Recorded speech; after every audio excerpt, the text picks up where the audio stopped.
Number নবীজি সাল্লাল্লাহু আলাইহি ওয়াসাল্লাম বলেন, ওয়া আহসিন ইলা জারিকা তাকুম মুমিনা, তুমি তোমার প্রতিবেশীর সাথে ভালো আচরণ করবা, তাহলে তুমি প্রকৃত মুমিন হতে পারবা। তার মানে আমি আপনি যদি প্রকৃত মুমিন হতে চাই, যেই গুণগুলো অর্জন করা দরকার, এর মধ্যে একটি হলো প্রতিবেশীর সাথে ভালো আচরণ। প্রতিবেশী, আমি যেখানেই অবস্থান করি, আমার পাশে যে আছে এক হিসাবে সে আমার প্রতিবেশী। আমার পাশে যিনি, সে আমার প্রতিবেশী।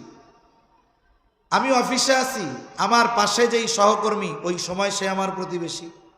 আমার বাসা যেইখানে, আমার বাসার পাশে যিনি আছেন আর এক বাসা, সে আমার প্রতিবেশী। গ্রামে আমার বাড়ি, আমার বাড়ির সাথে যার বাড়ি, তিনি আমার প্রতিবেশী। এখন কত দূর পর্যন্ত প্রতিবেশী, এই ব্যাপারে কয়েকটা মত আছে আর কি। যাই হোক, ওইদিকে যাব না, লম্বা কথা হয়ে যাবে। মূল কথা, আমার পাশে যিনি আছেন প্রতিবেশী। কিন্তু আফসোস, আমাদের দেশে প্রতিবেশীর সাথে সুসম্পর্কের চাইতে প্রতিবেশীর সাথে খারাপ সম্পর্ক থাকে বেশি। আর এই অবস্থাটা গ্রামে হয় সবচেয়ে বেশি। শহরে তো মনে করেন কর্মব্যস্ত মানুষ, দিনের বড় একটা সময় তার কর্মস্থলে কাটে, বাসায় হয়তো আসবে, গোসল টোসল করবে, এরপরে খানা দানা খাবে, হয়তো কাজ থাকলে কাজ করবে, ঘুমায় যাবে। এইখানে প্রতিবেশীর সাথে দেখা করারও সুযোগ হয় না। কিন্তু গ্রামে এটা বেশি। সব জায়গায় দেখি একজন দাবি করে যে তোমার বাড়ির মধ্যে আমার 5 হাত, আর একজন কয় তোমার বাড়ির মধ্যে আমার 10 হাত। এইবার দুই প্রতিবেশী একজন একজনের সাথে মুখ দেখায় না।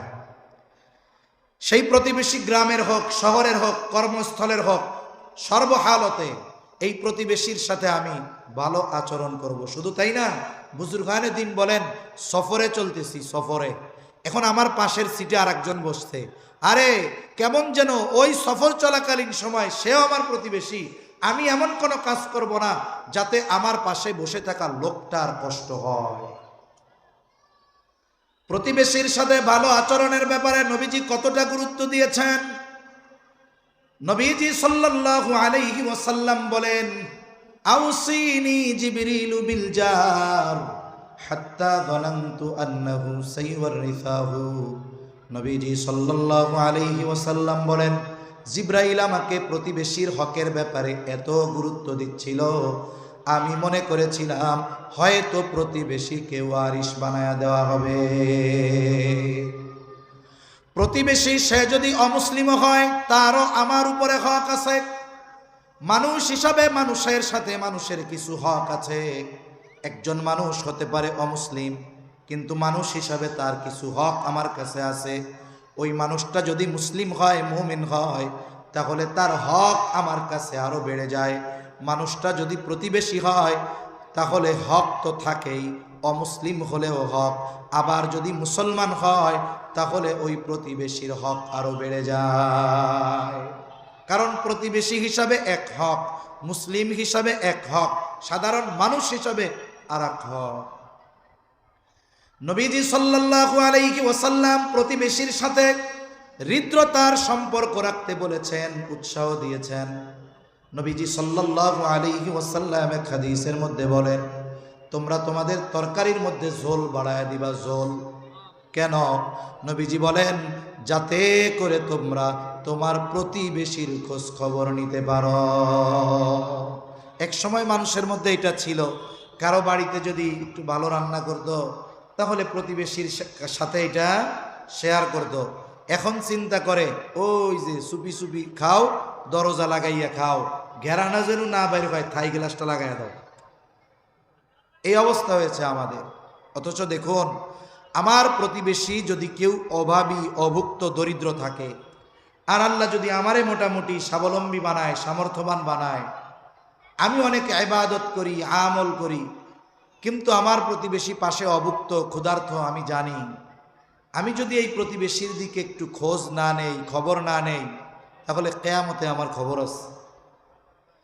হাদিসের মধ্যে আসছে, নবীজি সাল্লাল্লাহু আলাইহি ওয়াসাল্লাম বলেন, কিয়ামতের দিন আল্লাহ তাআলা বলবে, ও বান্দা, আমি অভুক্ত ছিলাম, আমারে খাবার দাও নাই, আমি পিপাসিত ছিলাম, পানি পান করাও নাই, আমি বস্ত্রহীন ছিলাম, বস্ত্র দাও নাই, অসুস্থ ছিলাম, সেবা শুশ্রূষা করো নাই। বান্দা বলবে, আল্লাহ আপনার তো এই সমস্ত কোনো কিছুর প্রয়োজন হয় না, এরপরেও যদি প্রয়োজন হইতো, সুযোগ থাকতো, দিতাম। এবার আল্লাহ তাআলা বলবে, বান্দা তোমার প্রতিবেশী অভুক্ত ছিল, তুমি তারে খানা দাও নাই। প্রতিবেশী পিপাসিত ছিল, তারে পানি পান করাও নাই। শীতে কষ্ট করেছে, বস্ত্রহীন ছিল, তাকে বস্ত্র দাও নাই। অসুস্থ ছিল, খোঁজ খবর নাও নাই, সেবা শুশ্রূষা করো নাই। তুমি যদি তাদের সাথে এমনটা করতা, আমি আল্লাহ তাহলে এগুলো পেয়ে যাইতাম। তাহলে প্রতিবেশীর সুখে দুঃখে খোঁজ খবর রাখা কতটা জরুরি। আফসোসের বিষয়, আজকে আমাদের মধ্যে সেই হৃদ্রতা নাই, আমাদের মধ্যে সেই ভালোবাসা নাই। অথচ নবীজি সাল্লাল্লাহু আলাইহি ওয়াসাল্লাম বলেন, লাইসাল মুমিন আল্লাযী ইয়াশবাউ, ওই ব্যক্তি প্রকৃত মুমিন নয় যে নিজে পেট ভরে খায় আর পাশে তার প্রতিবেশী অভুক্ত কাটায়। ওই ব্যক্তি প্রকৃত মুমিন হতে পারে না। এজন্য দেখুন, প্রতিবেশীর সাথে ভালো আচরণ করো। নবীজি বলেন, তাকুম মুমিনা, তুমি প্রকৃত মুমিন হয়ে যাইবা। আমরা খোঁজ খবর নিব তো প্রতিবেশীর। এই যে রোজার মাস আসতেছে, রোজার মাস দেখবেন কত মানুষ আছে ইফতারের টেবিলে 10 প্রকারের আইটেম। যখন মানুষ দিনভর রোজা রাখে, রোজার সময় যখন শেষ, আজান দেয় ইফতারের সময়, সবচাইতে চাহিদা থাকে পানির দিকে, শরবতের দিকে, তাই না? তখন মানুষ কি করে, ডক ডক করে 4 গ্লাস মেরে দেয় শরবত।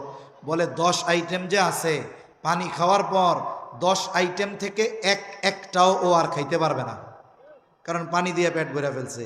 কিন্তু চোখ এমন এক জিনিস, ওইটারে সারা দুনিয়া দিয়েও ভরানো যায় না। সামনে যখন দেখে সব আছে, দেখে যে হায় রে তরমুজ নাই, আফসোসের ঠেলায় শেষ। হ্যাঁ রে আল্লাহ রে, তরমুজটা নাই রে। 10 প্রকার সামনে আছে, শুকরিয়া নাই, 1 প্রকার তরমুজ নাই, আফসোসে শেষ।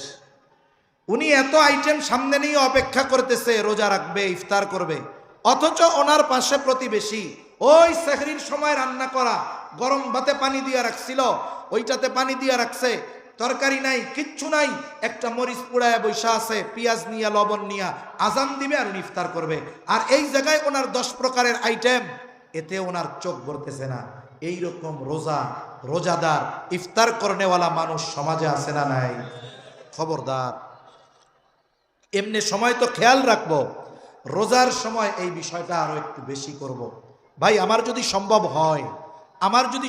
হয়, আল্লাহ যদি সামর্থ্য দেয়, একা না পারি, 10 জন মিলে 2 জন মানুষের গোটা রোজার মাসের ইফতারের জন্য, সাহারির জন্য যতটুকু দরকার আমি আপনি কিনে দিব, এতে কি হবে? আরে ভাই আমি কর্মব্যস্ত, আমল করতে পারি না, ওই লোকটা আমি তারে দিলাম, কিচ্ছু বলার দরকার নাই। আমাদের অভ্যাস কি জানেন? আমাদের অভ্যাস হইল আমরা দান কইরা, যারে দান করি এর কাছে দোয়া চাই। কি বলি? ধরেন দোয়া করেন। আপনি যদি এর কাছেই দোয়া চান, তাহলে আল্লাহর কাছে কি নিবেন? সেজন্য বুজুর্গানে দিন বলেন, কাউকে কোনো কিছু দিয়ে তার থেকে কোনো কিছু আশা করা যাবে না, দোয়াটাও চাওয়ার দরকার নেই। কারণ আমি দিছি আল্লাহর খুশির জন্য, আল্লাহকে সন্তুষ্ট করার জন্য। ও আমার জন্য কি দোয়া করবে, তার চাইতে আল্লাহ যদি দেয় আমাকে অগণিত দিবে, ঠিক কিনা বলেন?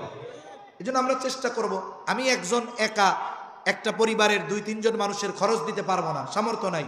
আমরা 10 জনে মিলে এক পরিবার, যে মনে করেন পরিশ্রমের কাজ করে, কিছু মানুষ আছে পায়ে চালাইয়া, রিক্সা চালাইয়া তার রোজা রাখতে হয়, খরচ করতে হয়। অনেকে আছে জমিনে কাজ করে, কোদাল দিয়া মাটি কাটতে হয়। এইরকম পরিশ্রমী অনেক মানুষ আছে যারা পরিশ্রম করে রোজা রাখে। আমি আপনি যদি তার পরিশ্রমটাকে একটু হালকা বানায় দিতে পারি, আর এই কারণে সে যদি ইবাদত করতে পারে, স্বাচ্ছন্দ্যের সাথে রোজা রাখতে পারে, তারাবি পড়তে পারে, তাহাজ্জুদ পড়তে পারে, বলেন তো আল্লাহর কাছ থেকে অগণিত প্রতিদান আশা করি পাবো কি পাবো না? পাবো ইনশাআল্লাহ। এজন্য খাস সাতান, বিশেষ করে প্রতিবেশীর দিকে খেয়াল রাখবো। প্রতিবেশী যদি অমুসলিম হয়, তার বিপদ আপদে তার পাশে দাঁড়াবো। আয়েশা সিদ্দিকা রাদিয়াল্লাহু তাআলা আনহা নবীজিকে বলেন, ইয়া রাসূলুল্লাহ সাল্লাল্লাহু আলাইহি ওয়াসাল্লাম, আমার 2 জন প্রতিবেশী, একজন মুসলিম আর একজন ইহুদি। ইয়া রাসূলুল্লাহ, প্রতিবেশী হিসাবে কে আমার কাছে বেশি হক পাও না? দুইজনের পরিচয়টাও পরিষ্কার করে দিয়েছে, একজন মুসলিম আর একজন ইহুদি। কিন্তু নবীজি এমনটা জবাব দেন নাই যে মুসলিম সে তোমার কাছে বেশি হক পাও না, বরং নবীজি বলেন, আয়েশা, যার দরজা তোমার দরজার বেশি কাছে, প্রতিবেশী হিসাবে সে তোমার কাছে বেশি হক পাও না। এজন্য আমরা আমাদের প্রতিবেশীর সাথে ভালো আচরণ করব। তো তাহলে কি হবে? নবীজি বলেন, তাকুম মুমিনা,